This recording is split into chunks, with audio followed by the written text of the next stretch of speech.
क्या आपके घर में भी बहस होती है कि पंखा चलेगा या नहीं? क्या आपके दोस्त आपको ठंड की दुकान बुलाते हैं क्योंकि आप भी 20 डिग्री तापमान में कांप रहे होते हैं? अगर आप भी मोटे स्वेटर और हीटर के बाद अंदरूनी ठंड महसूस करते हैं तो ये समस्या आपके कपड़ों में नहीं, आपके खून में हो सकती है। आज हम एक ऐसी छिपी हुई कमी के बारे में बात करेंगे जो भारत में हर 10 में 7 लोगों में मौजूद है, विटामिन B12 की कमी।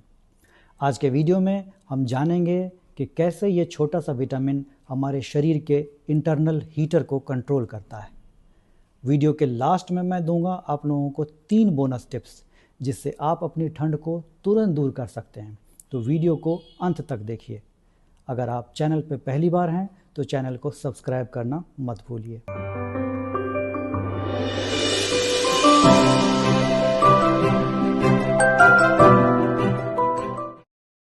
आइए जानते हैं विटामिन B12 हमारे शरीर को कैसे गर्म रखता है। इसे आसान भाषा में समझते हैं।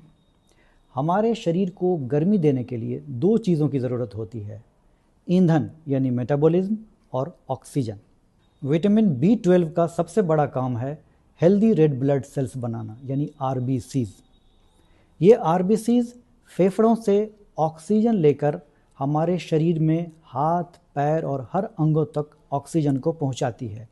जब ऑक्सीजन हमारे शरीर के अंगों में पहुंचता है तो ये कोशिकाएं एनर्जी और गर्मी पैदा कर पाती हैं। जब विटामिन B12 की कमी हो जाती है तो RBCs बड़ी और कमज़ोर हो जाती है, जिसे हम मेगलोब्लास्टिक अनीमिया भी कहते हैं।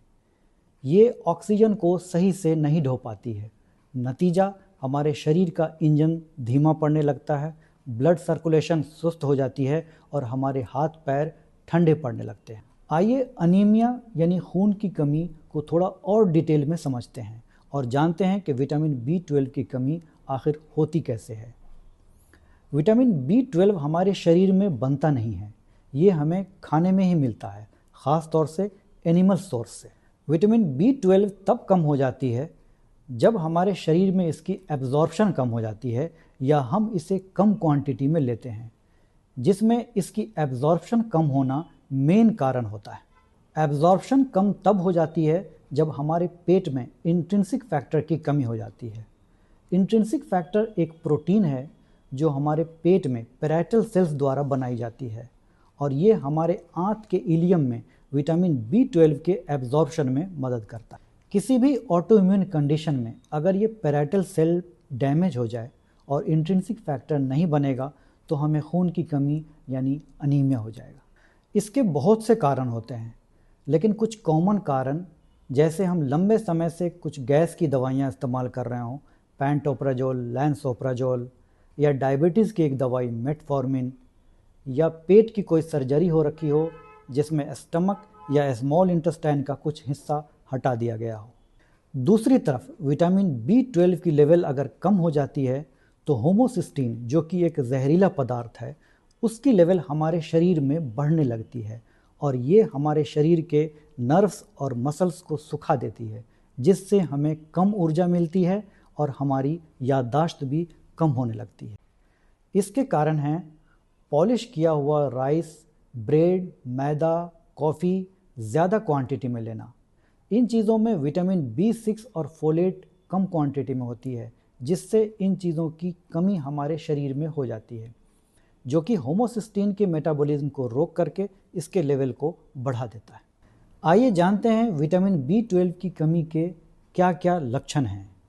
सिर्फ ठंड लगना ही एक लक्षण नहीं है विटामिन B12 की कमी के, ये 4 बड़े लक्षण भी साथ में हो सकते हैं। हाथ पैरों में चींटियां चलने जैसा एहसास होना या सुई जैसा चुभना, ये नर्व डैमेज के संकेत हो सकते हैं।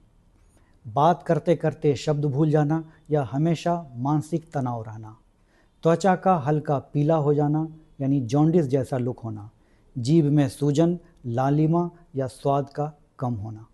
आइए जानते हैं विटामिन B12 की कमी को हम खान पान से कैसे दूर कर सकते हैं। चूँकि विटामिन B12 हमें एनिमल सोर्स से ही मिलता है, इसीलिए वेजिटेरियंस को इसका ख़तरा ज़्यादा बना रहता है। आइए सबसे पहले बात करते हैं वेजिटेरियन सोर्सेज की। पहला, डेयरी प्रोडक्ट्स, जिसमें दूध, दही, पनीर, हम चाहें तो इसे दिन में 2 बार इस्तेमाल कर सकते हैं। दूसरा, फोर्टिफाइड फूड्स जिसमें ओट्स और कॉर्नफ्लेक्स। तीसरा, मशरूम एंड स्प्राउट्स। अब बात करते हैं नॉनवेज सोर्सेज की, जिसमें है अंडे की जर्दी, मछली जैसे सालमन, चिकन या मटन की लिवर जिसे विटामिन B12 की पावर हाउस कहा गया है। अगर आपकी डाइट अच्छी है फिर भी आपको ठंड लग रही है तो आप अपना सीरम विटामिन B12 टेस्ट कराएं। अगर इसका लेवल 200 पिकोग्राम पर ml से कम है तो डॉक्टर आपको ज़ुबान के नीचे रखने वाली टैबलेट्स या इंजेक्शन की सलाह दे सकते हैं। आइए दोस्तों, बात करते हैं अब 3 बोनस टिप्स की। जब तक आप अपनी विटामिन B12 की लेवल ठीक कर रहे हैं तब तक ये 3 काम आप तुरंत शुरू कर सकते हैं। पहला, अपने पैर के तलवों की मालिश तिल के तेल से। इससे हमारे ब्लड की सर्कुलेशन बढ़ती है और हमें गर्मी आती है। दूसरा, अदरक वाली चाय। अदरक चूँकि थर्मोजेनिक होता है, ये हमें तुरंत गर्मी देता है क्योंकि अदरक में जिंजरोल होता है। और तीसरा, डॉक्टर की सलाह के बाद हम विटामिन B कॉम्प्लेक्स की टैबलेट शुरू कर सकते हैं। दोस्तों, ठंड को सिर्फ मौसम की गलती न मानें, ये आपके एक शरीर का सिग्नल हो सकता है। अपने सेहत का ख्याल रखें और इस सर्दी को स्वस्थ रहकर एंजॉय करें। ये वीडियो अगर आप लोगों को अच्छी लगी तो नीचे कमेंट करके हमें बताइए कि क्या आपको भी ठंड लगती है। ये वीडियो उन लोगों को शेयर कीजिए जो हमेशा रजाई में घुसे रहते हैं। और अगर आप चैनल पर पहली बार हैं तो चैनल को सब्सक्राइब करना मत भूलिए।